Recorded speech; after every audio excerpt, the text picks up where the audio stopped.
Hello viewers, আসসালামু আলাইকুম। লিখন স্টোরির পক্ষ থেকে আপনাদেরকে জানাচ্ছি আন্তরিক প্রীতি এবং শুভেচ্ছা। সো ভিউয়ার্স, আজকে একটু ভিন্ন ধরনের ভিডিও নিয়ে আপনার সামনে হাজির হয়েছি। তো দেখতেই পাচ্ছেন আমরা চলে এসেছি একটা পুজোতে। আর এই পুজোটার নাম হচ্ছে মা শীতলা পূজা। অর্থাৎ এই জায়গাটা হচ্ছে গাজীপুর সদর উপজেলা থেকে একটু ভেতরের দিকে একটা জায়গা, যেখানে একটা পুরাতন বটগাছ ছিল, সেটার নাম ছিল শীতলা তলা। অর্থাৎ এই গাছটার নাম ছিল শীতলা তলা, এই জায়গাটার নাম ছিল শীতলা তলা, সেই অনুযায়ী কিন্তু এর নাম হয়েছে শীতলা তলা।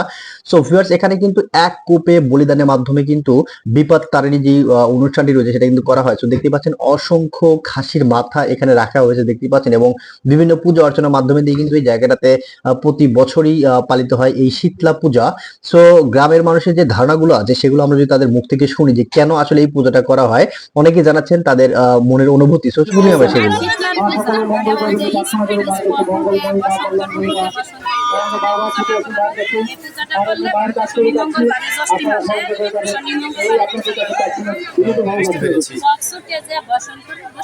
এখানে যে খাসিগুলো বলি বলি দেওয়া হচ্ছে, এটার উদ্দেশ্য কি?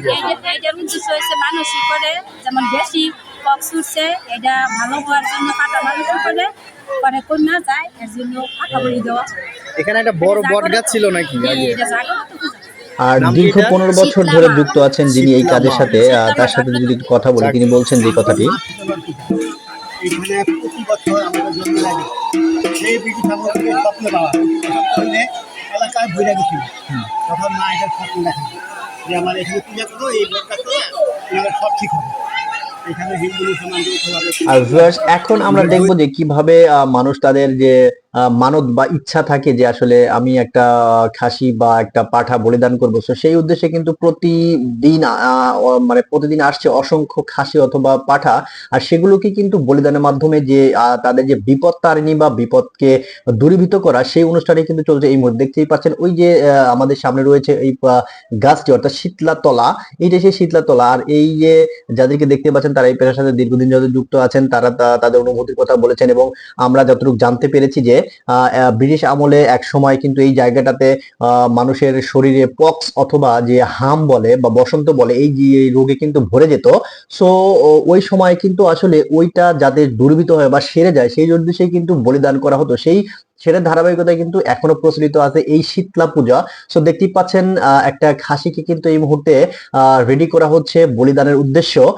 এবং যিনি রয়েছেন, যিনি বলিদান করে থাকেন, সো তিনি কিন্তু সঠিকভাবে জায়গাতে ঠিক মতো কি সেট আপ করে নিলেন যে কিভাবে। এবং সামনে থেকে কিন্তু লোকজনকে সরে যেতে বলছে যে যাতে একদম শীতলা মা সোজাসুজি এইটা রাখা হয়েছে, যাতে তার সাথে একটা কানেকশন কিন্তু হয়ে যায়। সো দেখতেই পাচ্ছেন যিনি বলিদান করবেন তার হাতে বিশাল একটা রামদা রয়েছে, এটা দিয়ে কিন্তু তিনি বলিদান করতে যাচ্ছেন। তো দেখতেই পাচ্ছেন এই যে একজন বলছে যে এই যে সোজাসুজি করে নিচ্ছে, এবং এবং এক কোপে দেখেন কেটে ফেলে দিল। আর এই যে রক্তটা, এটাই কিন্তু আসলে তিনি যে শীতলা মানে আগের যে পুরাতন বট গাছটা ছিল সেটা কিন্তু মরে গিয়েছে।